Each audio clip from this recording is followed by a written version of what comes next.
dos assuntos que já foram dados para vocês. Boa noite, gente. Vamos lá, uma revisão de análises finais. Referência bibliográfica que eu estou utilizando, como vocês já sabem, é o Lattes, Sinais de Sistemas Lineares. É o livro que temos trabalhado em cima dele. As aulas, as atividades, avaliações, todos os aspectos.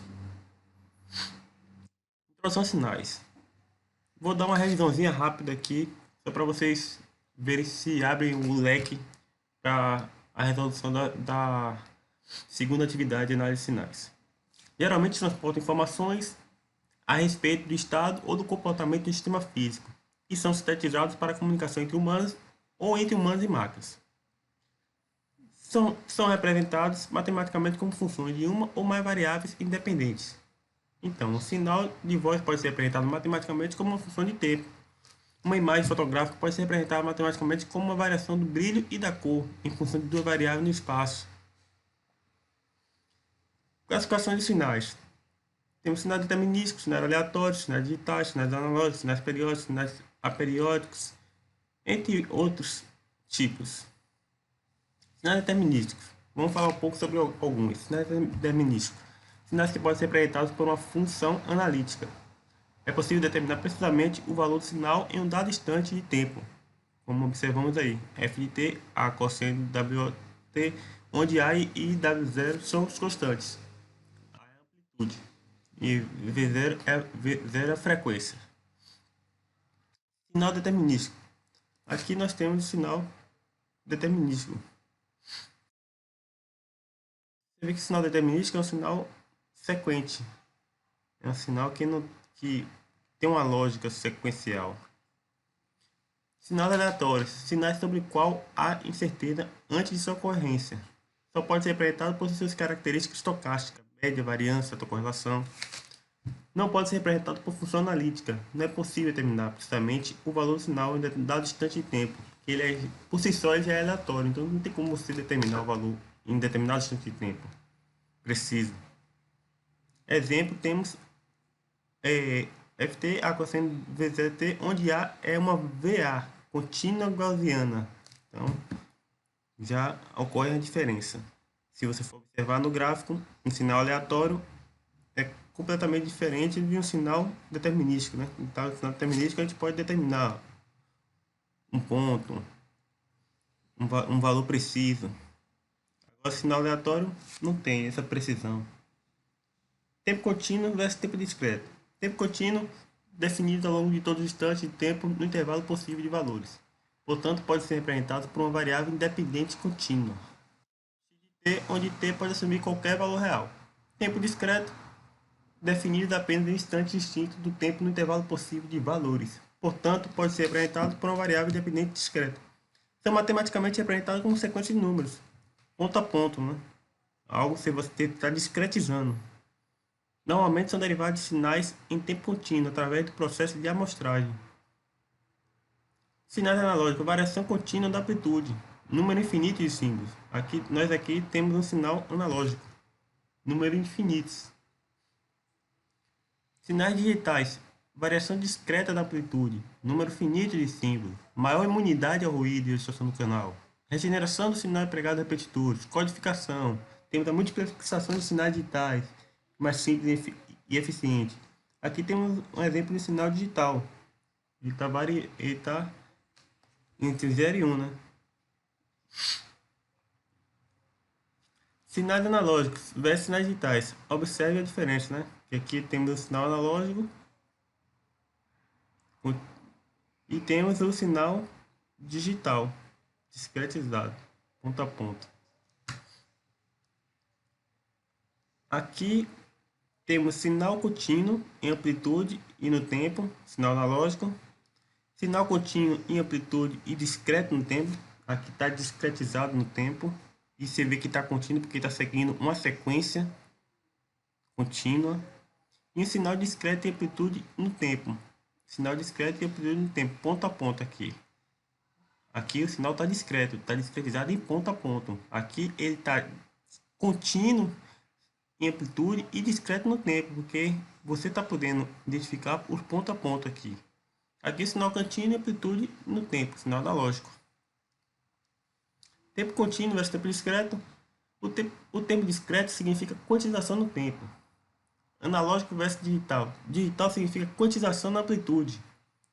O processador de sinais digitais, DSP, é um sistema digital em tempo discreto.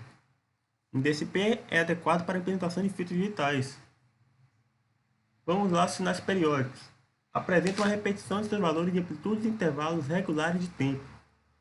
Satisfaz a condição FT igual a FT mais KT0 para todo T, onde T0 é o período fundamental de repetição e K é um número inteiro. De forma equivalente, F0 é igual a 1 sobre T0, que é a frequência fundamental. A área sobre qualquer intervalo de duração é igual a KT0. É a mesma. Integrar de 0 a T0 é equivalente a integrar de menos T0 a T0 sobre 2, porque é o sinal periódico. Aqui temos o sinal periódico. Aqui também temos o sinal periódico. Só que aqui é analógico e aqui é discreto. Sinais aperiódicos. Não existe T0 que satisfaça a condição de periodicidade. Não apresenta uma repetição de seus valores de amplitude e intervalos regulares de tempo. Se você observar aqui, não tem uma sequência. Não tem um período frequente. É o mesmo aqui, não tem. Então aqui são sinais aperiódicos. Sinais de energia e sinais de potência. Energia, potência e sinais. Tamanho do sinal. A energia e a potência de um sinal pode ser definida considerando uma resistência normalizada de 1 volt. 1 watts. Deste modo, tem-se que a energia total e potência média de um sinal pode ser obtida por energia, pode ser obtida pelo limite T tendendo a infinito, integrando de menos t sobre 2 a t2, é a função de t ao quadrado dt. E a potência igual a limite de t tendendo a infinito, o inverso do período, menos t sobre 2 sobre 2 a t sobre 2, o quadrado da função t dt. Aqui são as próprias fórmulas de potência. P é igual a V ao quadrado sobre R e P é igual a I ao quadrado sobre R, vezes R. Para sinais periódicos, a potência média do sinal é dada por periódico, tem uma sequência constante. P é igual a 1 sobre T0, menos T0 T0 sobre 2, F de T ao quadrado dt. Então é a própria inversa do período em relação à integral. Sinal de energia. Um sinal de energia se tiver entre 0 e infinito. Um sinal de potência. O sinal de potência se tiver de 0 a infinito. A potência também. Regra geral. Sinais periódicos e os aleatórios são sinais de potência. Sinais determinísticos aperiódicos são sinais de energia. Bom lembrar isso daí. Exemplo de sinal de energia. Temos aqui. Aqui é a aplicação. A aplicação foi feita de sala de aula. Temos a função g ao quadrado de t. Essa função aqui. A função g ao quadrado de t é tudo, né? Então temos essa parte aqui 2, que é constante, e temos esse outro lado aqui. Então vai ser essa parte mais essa parte aqui que vai dar o sinal completo. Então energia de menos infinito a infinito, de g ao quadrado de t, é de menos 1 a 0, menos 1 a 0, e de 0 a infinito, onde é 2 elevado a menos t ao quadrado. Lembrando que a função é integral do intervalo, a função ao quadrado dt, mais intervalo, a função ao quadrado dt, que é igual a, resolvendo, vai dar 4 mais 4, que é igual a 8. O sinal de energia. Exemplo de sinal de potência. Aqui temos g de t igual a cosseno v0 w0t mais θ. Aqui, aplicando a integral no intervalo, obtivemos, resolvendo tudo como deve ser feito a integração e o limite, obtivemos a ao quadrado sobre 2. Sinais de potência. Duração infinita, potência normalizada finita e não zero, energia média normalizada sobre intervalo infinito igual a infinito. Tratável matematicamente. Sinais de energia, duração finita, energia normalizada, finita e não zero, potência média normalizada sobre intervalo infinito igual a zero, fisicamente realizável. Então, sinal de potência, duração infinita. Sinal de energia, duração finita. Sinal par versus sinal ímpar. Sinal par, um sinal XLT é de ser par se XLT é igual a XE menos T. Então, se vocês observarem aqui, vai ser o inverso do tempo. Então, significa que o sinal será par. O sinal par possui o mesmo valor para os instantes t e menos t. São simétricos. Você observa pela função. Você vai ver que tem uma simetria na função. Pela simetria, você identifica logo que é um sinal par. Sinal ímpar. Um sinal XLT é dito ser ímpar se XLT é igual a menos XLT menos t. Ou seja, para ser ímpar, ele tem que ser o inverso do tempo e o inverso da função. Então, o valor do sinal ímpar no instante t é o negativo de seu valor em menos t. Então, é negativo do seu valor da função como do inverso do seu tempo. Então, é antissimétrico. Então, se você for observar aqui, a gente tem o quê? Função par, uma função par, simétrico. Então, para f é de t, se eu pegar aqui um valor de y, eu vou ter a e menos a. Então, se eu pegar o valor de para dois valores opostos de x, eu vou ter o mesmo resultado. Então, aqui é um sinal par. Agora, se você for olhar, se vocês observarem aqui, então, para aqui o valor, vamos supor aqui que seja um valor 3, aqui menos 3. Então, já o y já está em sinal contrário negativo. A mesma coisa aqui, a e menos a. Então, aqui já tem característica de um sinal ímpar. Área, sinais pares. Se a gente tem sinais pares, então uma área é igual a outra. Então, você vai multiplicar duas vezes a integral de 0 a vezes só um lado, vezes a função dt. Sinais ímpares, você vai ter que fazer por parte. Menos a f de 0t dt igual a 0. Sistemas. Segundo Light, formalmente o sistema é uma entidade que pode processar um ou mais sinais de entrada do sistema e produzir um ou mais sinais de saída do sistema. Sistemas podem modificar ou extrair informações adicionais de um sinal. Sinal de entrada, sinal de saída. Então, o sistema, basicamente, ele pega o sinal de entrada e dele vai sair um sinal de saída. Reconhecimento automático de voz. O sinal de entrada é o que? A voz. Sistema é o que? O computador. O sinal de saída é o que? A identidade do locutor. Sistema de comunicação. Sinal de entrada é o que? Voz ou dados. Sistema é o que? Transmissor, mais canal, mais receptor. Sinal de saída é estimativa da informação original. Aqui temos um sistema de comunicação. Sinal de entrada, voz ou dados. Esse sistema aqui é composto por transmissor, canal e receptor. Sinal de saída vai ser a estimativa da informação original. Então você tem a informação, você tem um sinal que vai ser transmitido, sinal recebido e a estimativa da informação. Tudo passa por esse processo do sistema. Então, cada sistema você vai ter um sinal sequente ao outro para chegar no denominador final. Que no caso aqui é a estimativa da informação. A partir da voz do dado você vai chegar na estimativa da informação.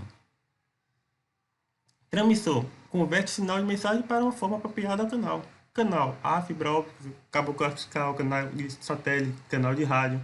Receptor. Processa o sinal recebido, corrige o efeito canal e recupera a mensagem. Sistema de controle. Aqui temos um sistema de controle. Temos o controlador, temos um processo onde o controlador vai atuar no processo para regular de acordo ao erro, a variável, ao que ele quer alcançar. O controlador ele faz com que o processo siga uma determinada referência obtido por um parâmetro. Então, se ver que tem algum erro para o resultado final, então o controlador pode ir regulando o processo para ir minimizando esse erro. Ou então aqui o sistema de controle ele vai atuar no na medida do que você quer alcançar no seu processo. Aqui temos o sensor. O sensor, ele vai pegar o sinal de saída com a variável, a partir dele, com a variável de referência, você tem um erro.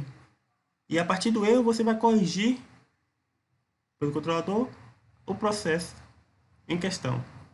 E aqui tem os distúrbios, né? Que os distúrbios ocorrem no sistema de controle.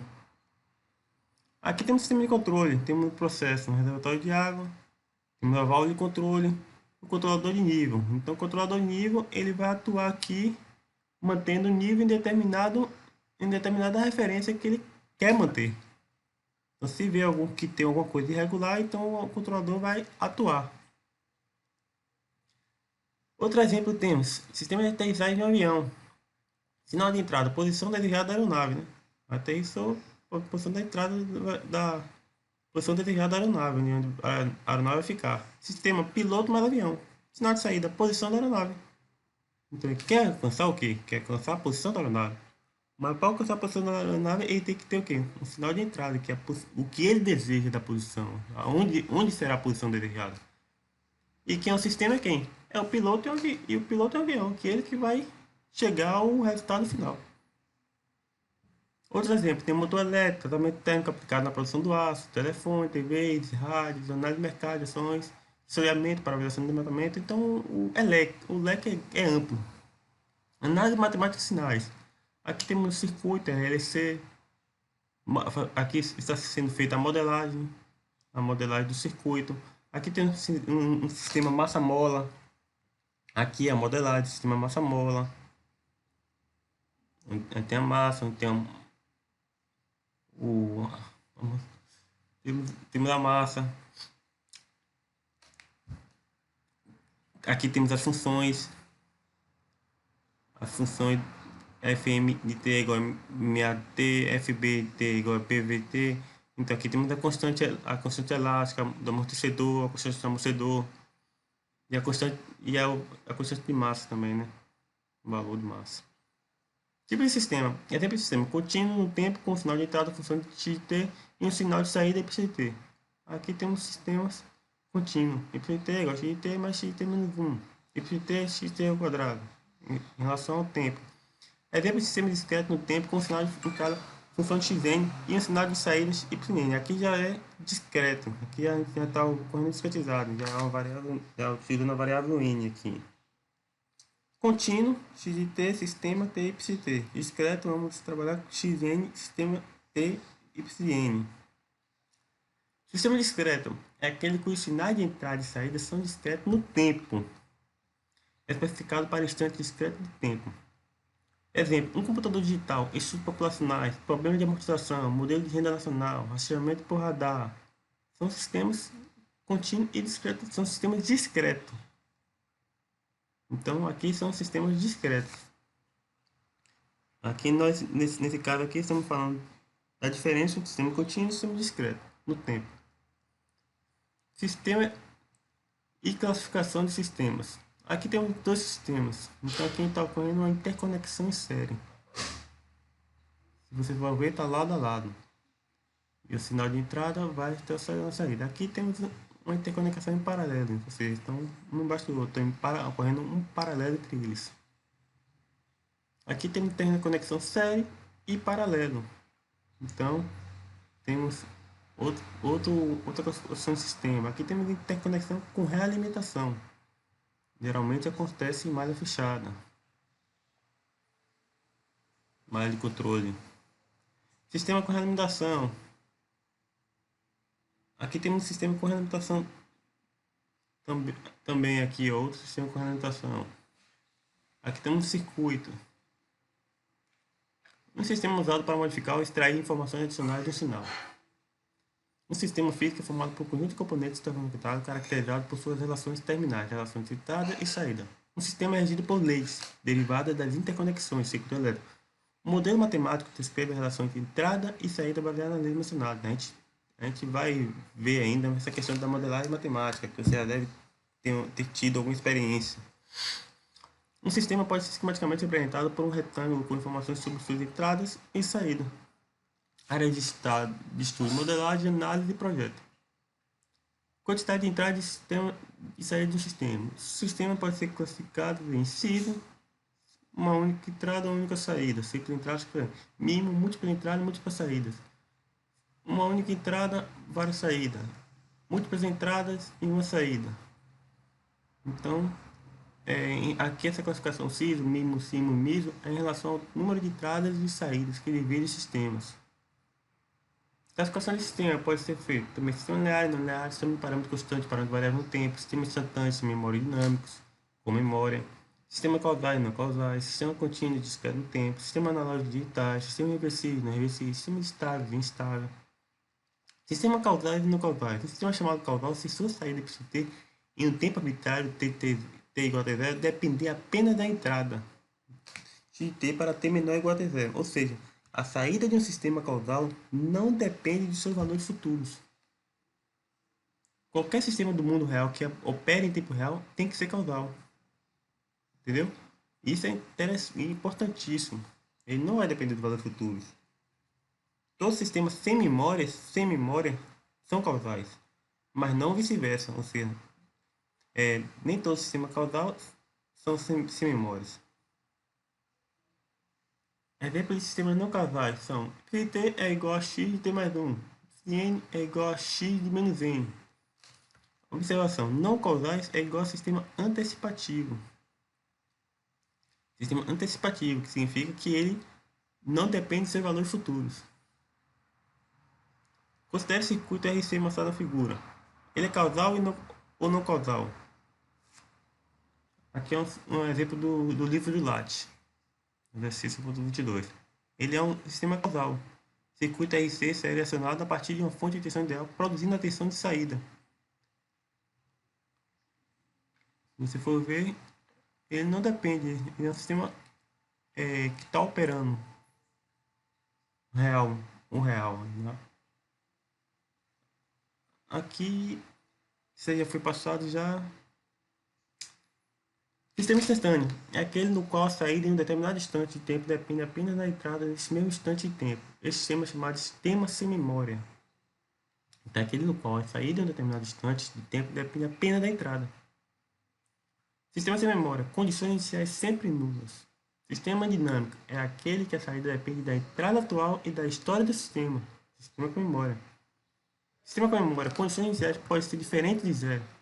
Um sistema cuja saída depende de informações dos últimos t instantes de tempo é chamado sistema de memória infinita. Vamos lá. Sistema de classificação de sistemas. Sistemas com memória e sem memória. Um sistema dito sem memória se a saída em qualquer instante de tempo depende apenas da entrada naquele mesmo instante. Exemplo, resistor. A entrada é a corrente e a saída é a tensão. Então, ele depende apenas da entrada naquele mesmo instante. Então, ele é sem memória. Um exemplo de sistema com memória é um capacitor.